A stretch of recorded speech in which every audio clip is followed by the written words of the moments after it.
Kali ini kita akan membuat racikan pakan ayam untuk pembesaran sebagai pakan tambahan supaya ayam-ayam kita cepat besar. Ini kita pakai ontong kalau di sini namanya. Ini jantung pisang bagian apa ini namanya? Bakal buah. Bagian ini adalah bagian yang paling disukai ayam. Ini akan kita olah, kita cincang dulu, kita iris tipis-tipis atau kecil-kecil supaya ayam-ayam kita nanti bisa memakannya. Karena yang akan kita beri pakan ini ayamnya masih belum terlalu besar, makanya kita potongnya kecil-kecil.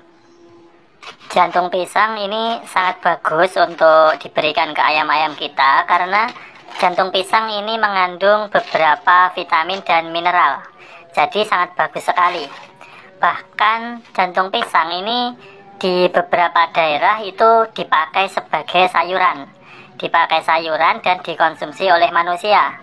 Di tempat kami pun banyak juga orang-orang yang suka memakai jantung pisang ini untuk sayur. Mungkin di daerah teman-teman ada juga yang memanfaatkan jantung pisang untuk sayuran. Silahkan tuliskan di kolom komentar.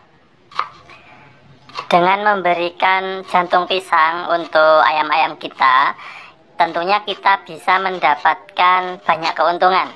Salah satunya adalah jantung pisang ini sebagai pakan alternatif, pakan tambahan, bisa menekan biaya pakan dan membuat ayam-ayam kita lebih gemuk karena mendapatkan pakan tambahan. Oke, kita coba berikan jantung pisang ini. Ini sudah kita iris-iris, kita lihat respon dari ayam-ayam kita saat diberi jantung pisang. Nah, bisa dilihat ayam-ayam ini menyukai jantung pisang tanpa diolah apapun, hanya diiris-iris saja. Karena memang ayam itu kalau di alam liar biasanya suka makan daun pisang yang masih muda, yang pohonnya masih kecil, itu biasanya habis dimakan ayam. Kalau jantung pisangnya kan tempatnya di atas, jadi ayam tidak bisa menjangkau. Tapi sebenarnya kalau diberikan ya ayam suka juga dengan jantung pisang ini. Itu adalah keuntungan yang pertama. Keuntungan yang kedua, dengan kita ambil jantung pisang seperti ini bisa membantu pisang yang ada di pohon itu supaya cepat besar karena nutrisinya tidak terbagi ke sini. Biasanya pisang itu akan menyisakan jantung pisang yang memang tidak bisa berbuah, maksudnya gagal untuk berbuah. Jika tidak dipotong itu justru akan menghambat pisang-pisang yang sudah terbentuk. Oke, kita akan campurkan jantung pisang yang sudah diiris-iris dengan pakan fermentasi. Ini adalah fermentasi pur pabrikan, kita campurkan dengan jagung giling. Kemudian kita fermentasi dan ini sudah difermentasi, hasilnya seperti ini. Kita tambahkan jantung pisang yang sudah kita iris-iris sebagai pakan tambahan. Perlu diingat, jantung pisang sifatnya hanya tambahan tanpa mengurangi jatah pakan ayam. Misalkan jatah pakan ayamnya 1 kilo, maka ya kita berikan tetap 1 kilo, kemudian diberi tambahan pakan alternatif jantung pisang. Dengan begitu ayam tidak kekurangan nutrisi, melainkan kelebihan nutrisi atau makanannya itu malah ditambah begitu. Oke, langsung saja kita berikan ke ayam-ayam. Ini ayamnya sudah nggak sabar ya, pengen makan racikan pakan yang sudah kita buat. Pakan fermentasi dari pur dan jagung giling, kemudian kita tambahkan irisan jantung pisang.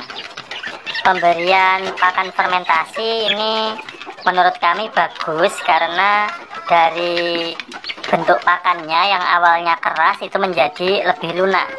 Dan di situ ada probiotik dari E4 yang bisa mengurangi bau kotoran ayam, kemudian juga bisa membantu pencernaan ayam supaya penyerapannya itu lebih maksimal, sehingga ayam-ayam ini bisa lebih cepat gemuk, makannya pun lebih lahap.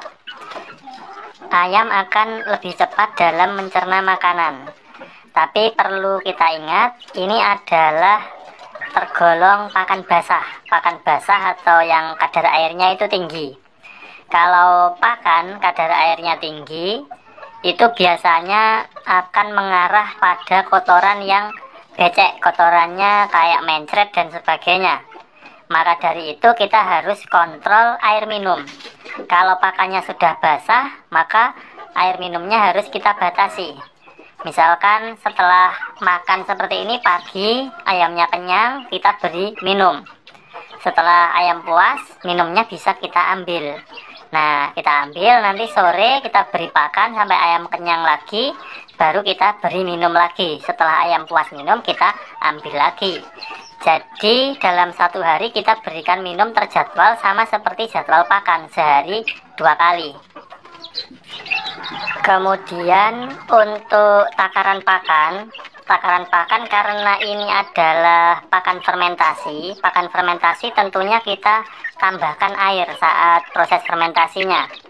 Nah, karena ada tambahan airnya itu 2 kali lipat, maksudnya takarannya saat meracik pakan itu, misal pakannya katakanlah purnya 1 kilo, airnya juga 1 kilo, maka totalnya menjadi 2 kilo. Nah, otomatis kita pemberian pakannya juga 2 kali lipat.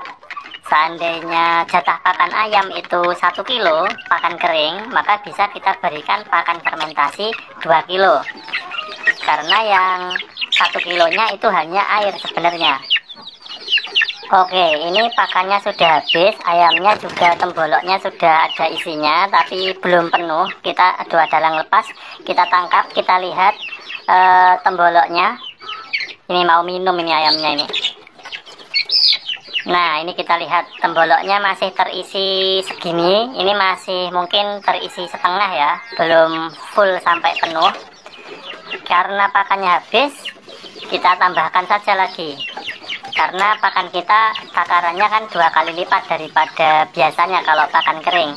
Otomatis kita bisa boros-boros ya pemberiannya. Nah, ayamnya masih lahap untuk memakan. Nanti setelah ayam-ayam ini dirasa sangat kenyang gitu ya, temboloknya benar-benar sudah penuh, barulah itu nanti kita berikan air minum. Kita berikan air minum sampai ayamnya puas. Setelah ayamnya puas, nanti air minumnya kita tarik lagi. Biasanya ayam-ayam ini kenyang setelah 2 kali pemberian pakan. Jadi kita beri pakan, kemudian dimakan sampai habis, lalu kita berikan pakan lagi, itu nanti temboloknya akan sangat penuh. Setelah temboloknya benar-benar penuh, baru kita berikan air minum. Bisa dilihat juga ini di kandang kita, air minumnya kita taruh di luar seperti ini. Ayamnya tidak kita beri minum terus-terusan. Nah, ini ayamnya sudah mengikuti nih. Nah, kan ayamnya bingung mencari minum karena memang minumnya tidak kita sediakan terus-menerus, tidak standby selalu. Tanpa diberikan air minum terus-menerus pun ayam-ayam ini tetap makan. Ketika minum kita jauhkan, ya ayamnya kembali makan lagi, karena pakannya adalah pakan basah. Berbeda kalau pakan kering, itu kalau minumnya tidak tersedia, ayamnya haus, biasanya tidak mau makan. Mereka akan menunggu minum dulu baru mau makan lagi. Berbeda kalau pakan basah ya seperti ini. Kita beri minum, mereka ya minum. Tapi kalau tidak kita beri minum pun ayamnya tetap lahap makan. Nah, ini pakannya habis, pakan yang kedua. Kita intip. Nah, itu temboloknya benar-benar besar-besar ya. Perutnya sudah seperti balon. Ini ayamnya sudah kenyang biasanya, tapi walaupun sudah seperti ini ayam-ayam kayak gini nih, kita berikan pakan lagi pasti dimakan lagi juga. Tapi ini bisa kita berikan minum karena ini udah pemberian pakan yang kedua. Yang pertama kita berikan sudah habis, kemudian yang kedua kita berikan juga habis lagi. Kita akan berikan minum setelah ini. Coba kita cek dulu. Nah, lihat ini temboloknya sudah besar sekali. Ini sudah anggap aja kenyang lah ya, anggap aja kenyang, bisa kita berikan minum setelah ini. Oke, kita taruh dulu ayamnya, kita kembalikan biar kembali ke komplotannya. Karena mereka ada yang masih makan, ada yang sudah berhenti makan, kita anggap kenyang, kita berikan minum. Nah, lihat responnya ayam-ayam ini, minumnya berebutan karena memang mereka haus. Padahal pakannya sudah pakan basah. Nah, seandainya ini minum kita berikan los, kita berikan standby terus, ayam ini akan kebanyakan cairan. Dari pakannya sudah pakan basah, kemudian ditambah lagi dengan minumnya yang barbar. Biasanya nanti kotorannya akan mencret. Kalau ayam sudah mencret, kotorannya bau, itu bisa mengarah ke pertumbuhan bakteri di sekitar kandang. Akhirnya ayam gampang sakit. Daripada ayam sakit, mending kita kontrol saja air minumnya. Saat dirasa ayam-ayam ini sudah puas minum, mereka sudah kenyang makannya, kemudian minumnya juga sudah puas, air minum ini harus kita angkat, kita tarik lagi. Tapi ini sebenarnya belum puas ya, ayamnya masih mau minum. Ini hanya contoh saja. Intinya kalau ayam sudah puas minum, itu kita tarik lagi.